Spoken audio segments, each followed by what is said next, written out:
चलिए आज हम डिस्कस करते हैं नए लेबर कोड्स को और उनका हमारे बैंकिंग ऑपरेशंस पर क्या डायरेक्ट इंपैक्ट पड़ेगा।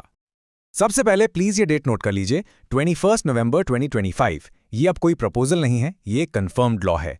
तो इसकी अर्जेंसी समझना बहुत जरूरी है क्योंकि हमारे सारे फ्यूचर एक्शंस इसी टाइमलाइन पर डिपेंड करेंगे।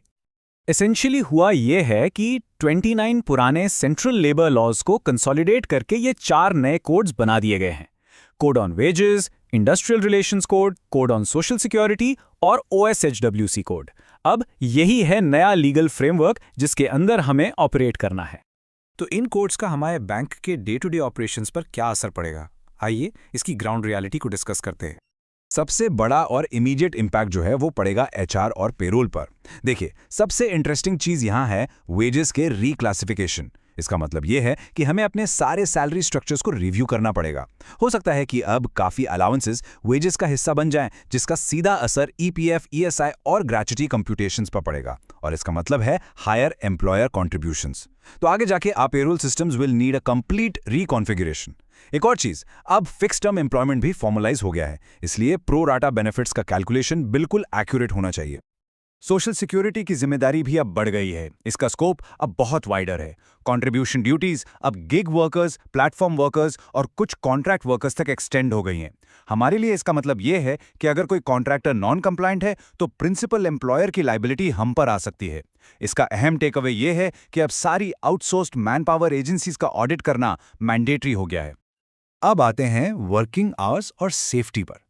हमारे सारे शिफ्ट अरेंजमेंट्स, चाहे वो ब्रांचेस में हो, कॉन्टैक्ट सेंटर्स में या ATM स्टाफ के लिए, उन सबको रिव्यू करना पड़ेगा। ओवरटाइम के रूल्स अब बिल्कुल साफ हैं। डबल रेट पे और वीकली कैप्स भी हैं। इसके अलावा कुछ नई कंप्लायंसेस भी हैं, जैसे मैंडेटेड हेल्थ चेकअप्स और अपडेटेड सेफ्टी पॉलिसीज। एक बहुत ही इंपॉर्टेंट पॉइंट है वुमेन एम्प्लॉयज के लिए जो नाइट शिफ्ट में काम करती हैं। उनके लिए ट्रांसपोर्ट और सिक्योरिटी प्रोवाइड करना अब हमारी पॉलिसी का एक नॉन नेगोशिएबल हिस्सा है। इंडस्ट्रियल रिलेशंस की बात करें तो यहाँ एक मिक्स्ड पिक्चर है।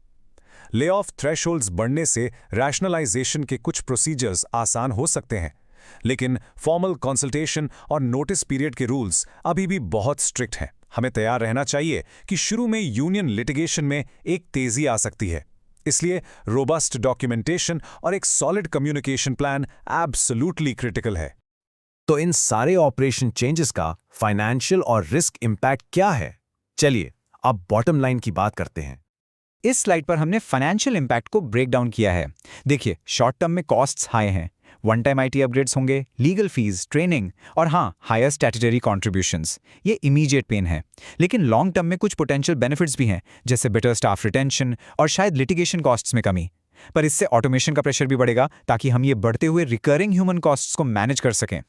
चलिए अब 3 मेजर कैटेगरीज में की रिस्क्स को देखते हैं। पहला, कंप्लायंस रिस्क। ये वही प्रिंसिपल एम्प्लॉयर वाली लायबिलिटी है जिसके बारे में हमने बात की। नॉन कंप्लायंस से सिर्फ पेनल्टीज ही नहीं, रेपुटेशनल डैमेज भी होगा। दूसरा है ऑपरेशनल रिस्क। स्ट्राइक से लोन प्रोसेसिंग, पेमेंट्स और कस्टमर सर्विस सब डिस्टर्ब हो सकता है। और तीसरा, ह्यूमन कैपिटल रिस्क। हमारी HR पॉलिसीज को एक कंप्लीट ओवरहॉल की जरूरत है और कोई भी नॉन कंप्लायंस RBI की स्क्रूटनी अट्रैक्ट कर सकती है। और ये सब हमें इस मेन सवाल पर लाता है, क्या हमारे बिजनेस कंटिन्यूटी प्लान्स यानी BCPs इस तरह के डिसरप्शन के लिए तैयार हैं? ये एक ऐसी चीज है जिसे हम सबको सीरियसली कंसिडर करना होगा। तो अब करना क्या है? ये हमें लेके आता है हमारे प्रैक्टिकल एक्शन प्लान पर, द पाथ फॉरवर्ड। ये हमारा इमीडिएट एजेंडा होना चाहिए। नंबर 1, एक लीगल और पेरोल रिव्यू कंडक्ट करें ताकि नए कॉस्ट बर्डन को क्वांटिफाई किया जा सके। 2, सारे वेंडर्स और कॉन्ट्रैक्टर्स की कंप्लायंस को ऑडिट करें और कॉन्ट्रैक्ट्स को रीप्राइस करने के लिए तैयार रहें। 3, सभी रेलेवेंट HR पॉलिसीज को रीराइट करें।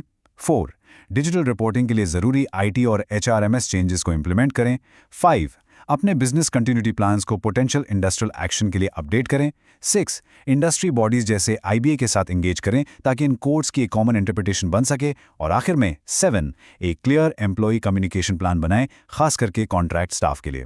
ये 7 स्टेप्स बिल्कुल नॉन नेगोशिएबल हैं।